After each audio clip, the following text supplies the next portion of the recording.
El perfume, Patrick Susskind. Primera parte, capítulo 3. El padre Terrier era un hombre culto.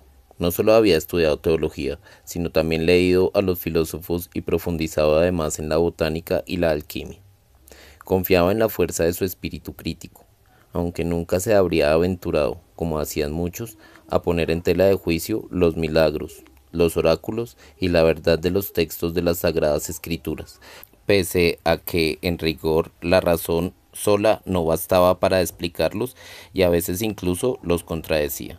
Prefería abstenerse de ahondar en semejantes problemas, que le resultaban desagradables y solo conseguirían sumirle en la más penosa inseguridad e inquietud, cuando precisamente para servirse de la razón necesitaba gozar de seguridad y sosiego.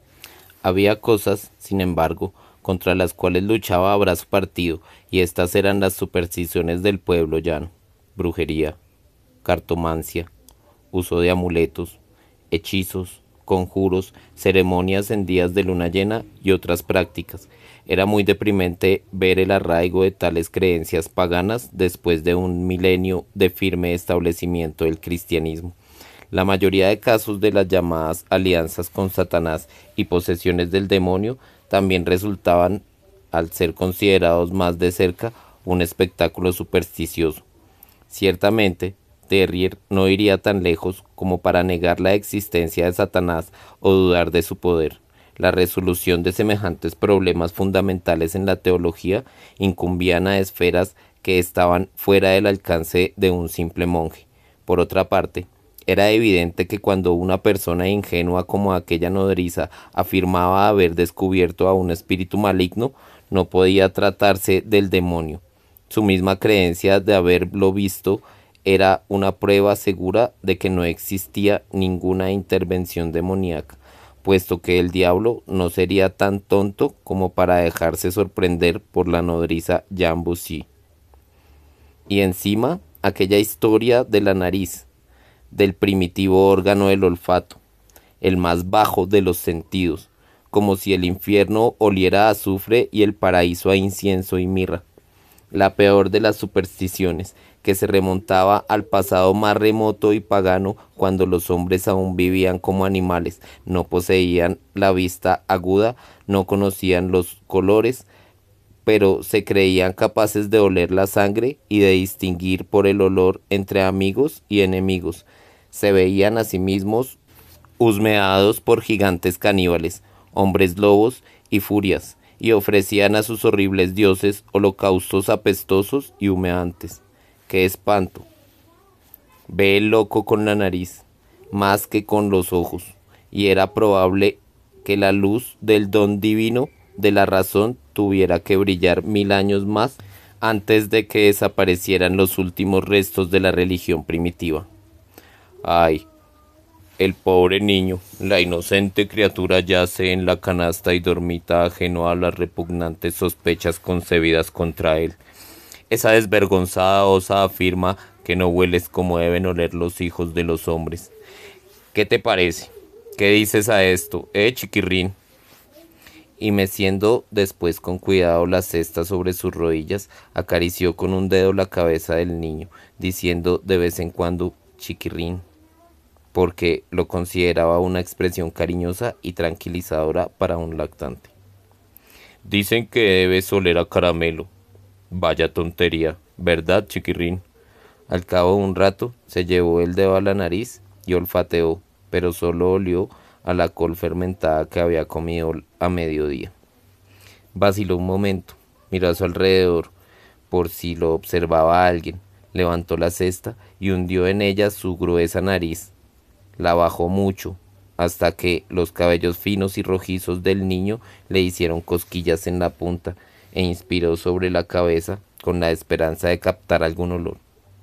No sabía con certeza qué debía oler las cabezas de los lactantes, pero naturalmente no a caramelo, esto seguro, porque el caramelo era azúcar fundido, y un lactante que solo había tomado leche no podía oler azúcar fundido. A leche, en cambio, sí, a leche de nodriza, pero tampoco olía a leche. También podía oler a cabellos, a piel y a cabellos, y tal vez un poquito a sudor infantil, y Terrier olfateó, imaginándose que oliera a piel, cabellos y un poco de sudor infantil, pero no olía a nada, absolutamente a nada. Por lo visto, los lactantes no huelen a nada, pensó. Debe ser esto. Un niño de pecho siempre limpio y bien lavado no debe oler, del mismo modo que no habla, ni corre, ni escribe. Estas cosas llegan con la edad. De hecho, el ser humano no despide ningún olor hasta que alcanza la pubertad. Esta es la razón y no otra. ¿Acaso no escribió Horacio? Está en celo el adolescente y exhala la doncella la fragancia de un narciso blanco en flor. Y los romanos entendían bastante estas cosas. El olor de los seres humanos es siempre un aroma carnal y por lo tanto pecaminoso. ¿Y a qué podría oler un niño de pecho que no conoce ni en sueños los pecados de la carne? ¿A qué podría oler, chiquirrín? A nada. Se había colocado de nuevo la cesta sobre las rodillas y la mecía con suavidad. El niño seguía durmiendo profundamente. Tenía el puño derecho pequeño y rojo encima de la colcha y se lo llevaba con suavidad de vez en cuando a la mejilla. Terrier sonrió y sintió un hondo y repentino bienestar. Por un momento se permitió el fantástico pensamiento de que era él el padre del niño. No era ningún monje, sino un ciudadano normal, un hábil artesano, tal vez que se había casado con una mujer cálida que olía a leche y lana, con la cual había engendrado un hijo que ahora mecía sobre sus propias rodillas, su propio hijo. Chiquirrín. Este pensamiento le infundió bienestar. Era una idea llena de sentimiento. Un padre mece a su hijo sobre las rodillas. ¿Verdad, chiquirrín? La imagen era tan vieja como el mundo, y sería a la vez siempre nueva y hermosa mientras el mundo existiera. Así, Terrier sintió calor en el corazón y su ánimo se tornó sentimental. Entonces el niño despertó. Se despertó primero con la nariz. La naricilla se movió, se estiró hacia arriba y olfateó. Inspiró el aire y lo expiró a pequeñas sacudidas, como en un estornudo incompleto. Luego se arrugó y el niño abrió los ojos. Los ojos eran de un color indefinido, entre gris perla y blanco opalino, tirando a cremoso, cubiertos por una especie de película viscosa y al parecer todavía poco adecuados para la visión. Terrier tuvo la impresión de que no le veían. La nariz, en cambio, era otra cosa. Así como los ojos mates del niño visqueaban sin ver, la nariz parecía apuntar hacia un blanco fijo. Y Terrier tuvo la extraña sensación de que aquel blanco era él, su persona, el propio Terrier. Las diminutas ventilas de la nariz y los diminutos orificios en el centro del rostro infantil se esponjaron como un capullo al abrirse. O más bien, como las hojas de aquellas pequeñas plantas carnívoras que se cultivan en el jardín botánico del rey, y al igual que éstas, parecían segregar un misterioso líquido. A Terrier se le antojó que el niño le veía con la nariz, de un modo más agudo, inquisidor y penetrante de lo que puede verse con los ojos, como si a través de su nariz absorbiera algo que emanaba de él, Terrier, algo que no podía detener ni ocultar. El niño, inodoro, le olía con el mayor descaro. Eso era. Le husmeaba, y Terrier se imaginó de pronto a sí mismo apestando a sudor y a vinagre, a chucrut y a ropa sucia. Se vio desnudo y repugnante y se sintió escudriñado por alguien que no revelaba nada de sí mismo. Le pareció incluso que le olfateaba hasta atravesarle la piel para oler sus entrañas. Los sentimientos más tiernos y las ideas más sucias quedaban al descubierto ante aquella pequeña y ávida nariz, que aún no era una nariz de verdad, sino solo un botón, un órgano minúsculo y agujereado que no paraba de retorcerse, esponjarse y temblar. Terrier sintió terror y asco, y arrugó la propia nariz como ante algo maloliente cuya proximidad le repugnase. Olvidó la dulce y atrayente idea de que podía ser su propia carne y sangre. Rechazó el idilio sentimental de padre e hijo y madre fragante.